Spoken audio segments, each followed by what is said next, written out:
En marzo de 2020, el Departamento de Justicia de los Estados Unidos hizo algo sin precedentes en la historia moderna de las relaciones internacionales. Acusó formalmente al presidente en ejercicio de un país soberano de ser un narcoterrorista.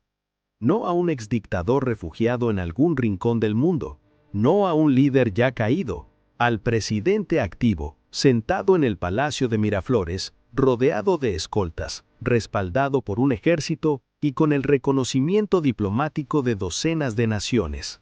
Ofrecieron $15 millones por su cabeza.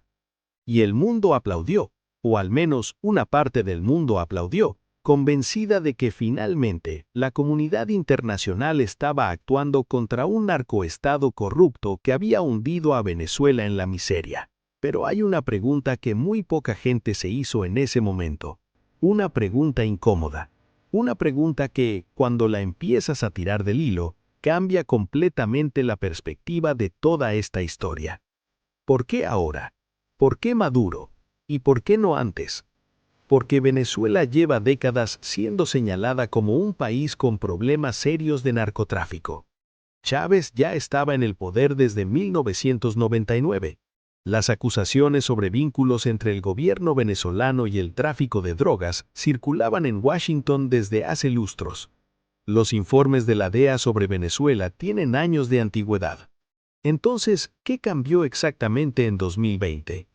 La respuesta a esa pregunta, querido espectador, no tiene una sola capa, tiene varias. Y cuando termines de ver este documental, vas a entender que la historia del narcotráfico venezolano y la historia del petróleo venezolano no son dos historias separadas. Son la misma historia contada con dos idiomas distintos. Uno que se dice en público y otro que se negocia en privado. Quédate, porque esto apenas empieza. Para entender lo que viene después, necesitas entender lo que Venezuela representaba antes de que todo esto explotara. Venezuela tiene las reservas de petróleo certificadas más grandes del planeta. No es una hipérbole, no es propaganda bolivariana. Es un hecho reconocido por la Agencia Internacional de Energía, por la OPEP, por el propio Departamento de Energía de Estados Unidos. Más de 300.000 millones de barriles de petróleo crudo. Más que Arabia Saudita, más que Canadá, más que Irán. Durante décadas, antes de que Chávez llegara al poder, esa riqueza fluyó en condiciones muy favorables para las grandes corporaciones petroleras internacionales, muchas de ellas estadounidenses. ExxonMobil, ConocoPhillips, Chevron Texaco operaban en Venezuela bajo términos contractuales que les garantizaban una participación generosa en las ganancias. El país era, en términos prácticos, una de las fuentes de petróleo más convenientes y geográficamente cercanas para el mercado norteamericano. Y entonces llegó Hugo Chávez. Chávez no solo nacionalizó la industria petrolera, rediseñó completamente la relación de Venezuela con sus propios recursos naturales. Aumentó las regalías que las empresas extranjeras debían pagar. Renegoció contratos. Expulsó a quienes no aceptaron las nuevas condiciones. Y usó los ingresos del petróleo para financiar programas sociales masivos dentro de Venezuela y para construir alianzas geopolíticas en toda América Latina y más allá. ExxonMobil y ConocoPhillips no se fueron en silencio. Se fueron a los tribunales internacionales de arbitraje y obtuvieron sentencias millonarias contra Venezuela. Las relaciones entre Caracas y Washington nunca volvieron a ser lo que fueron antes. Este es el telón de fondo fundamental. Sin entender esto, nada de lo que viene después tiene sentido completo. Seamos absolutamente claros en algo que este documental no va a esquivar. El narcotráfico en Venezuela es real, no es una invención de Washington, no es pura propaganda. Hay evidencia sólida, documentada y proveniente de múltiples fuentes independientes de que el territorio venezolano fue utilizado durante años como corredor para el tráfico de cocaína proveniente principalmente de Colombia. Hay evidencia de que funcionarios venezolanos, algunos de altísimo rango, facilitaron o directamente participaron en esas operaciones a cambio de sobornos o porcentajes de la carga. Los llamados soles, generales del ejército venezolano que aparecen en las acusaciones del Departamento de Justicia estadounidense, son personas reales. Sus conexiones con carteles de la droga están documentadas con grabaciones, testimonios de colaboradores de la justicia y registros financieros. Esto no es ficción. El propio sobrino de Nicolás Maduro, Francisco Flores de Freitas, fue arrestado en Haití en 2015 y condenado en Estados Unidos por conspiración para traficar cocaína. Fue a prisión. Eso ocurrió. Entonces sí, el narcotráfico en Venezuela es un problema documentado y serio. Pero aquí viene la pregunta que los analistas más perspicaces se han hecho repetidamente. Si todo esto es tan claro, si la evidencia existe desde hace tanto tiempo, ¿por qué la presión máxima de Washington contra Maduro coincide exactamente con ciertos momentos políticos específicos y no con el momento en que la evidencia era más fresca o más contundente? Porque la cronología, cuando la miras con cuidado, revela algo muy interesante. Hagamos un ejercicio simple pero revelador. Pongamos fechas sobre la mesa y veamos qué nos dicen. 2006. La DEA designa a Venezuela como país que ha fallado en cooperar con los esfuerzos antinarcóticos de Estados Unidos. Las acusaciones sobre complicidad gubernamental con el narcotráfico ya circulan en Washington. Respuesta de la Casa Blanca: sanciones comerciales menores, presión diplomática moderada. 2010. Reportes del Congreso estadounidense detallan con creciente preocupación los vínculos entre el gobierno venezolano y grupos guerrilleros colombianos como las FARC, que son también organizaciones narcotraficantes. Respuesta de Washington: más sanciones, más retórica, nada que se parezca a una acusación formal al presidente. 2013. Muere Chávez. Maduro llega al poder. La situación económica de Venezuela empieza su deterioro acelerado. Los precios del petróleo comienzan su caída. La producción petrolera venezolana empieza a declinar. Respuesta de Washington: incremento gradual de la presión. 2017. La producción petrolera venezolana cae a niveles que no se veían desde los años 50. La economía venezolana está en colapso. El gobierno de Trump impone sanciones al sector financiero venezolano. Las sanciones no tocan directamente al petróleo todavía. 2019. Juan Guaidó se autoproclama presidente interino. Estados Unidos lo reconoce inmediatamente. Y aquí viene el detalle crucial. El gobierno de Trump impone sanciones directas a PDVSA, la empresa estatal petrolera venezolana, no solo al gobierno, no solo a funcionarios específicos, a la empresa petrolera entera. Y al mismo tiempo, empresas como Chevron reciben licencias especiales para seguir operando en Venezuela bajo condiciones específicas, lo que les da acceso preferencial frente a competidores rusos y chinos cuando eventualmente se produzca un cambio de régimen. 2020. La acusación formal por narcotráfico contra Maduro. Observa el patrón. La escalada de presión no correlaciona directamente con la disponibilidad de evidencia sobre narcotráfico. Correlaciona con la situación del sector petrolero venezolano y con la presencia creciente de actores geopolíticos rivales de Estados Unidos en ese sector.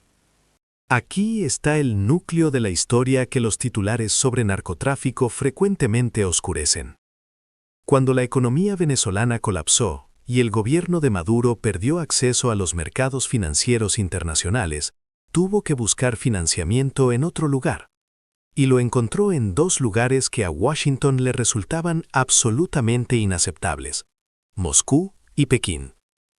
Rusia llegó a Venezuela con dos activos principales.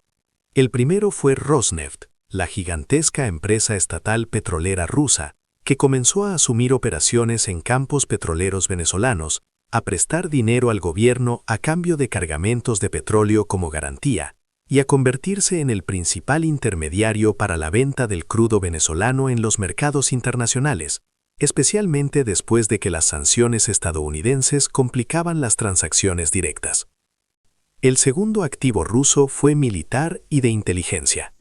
Rusia desplegó asesores militares en Venezuela, proporcionó sistemas de defensa aérea, Y como señalamos en otro documental, envió especialistas del FSB para reforzar la arquitectura de seguridad del régimen.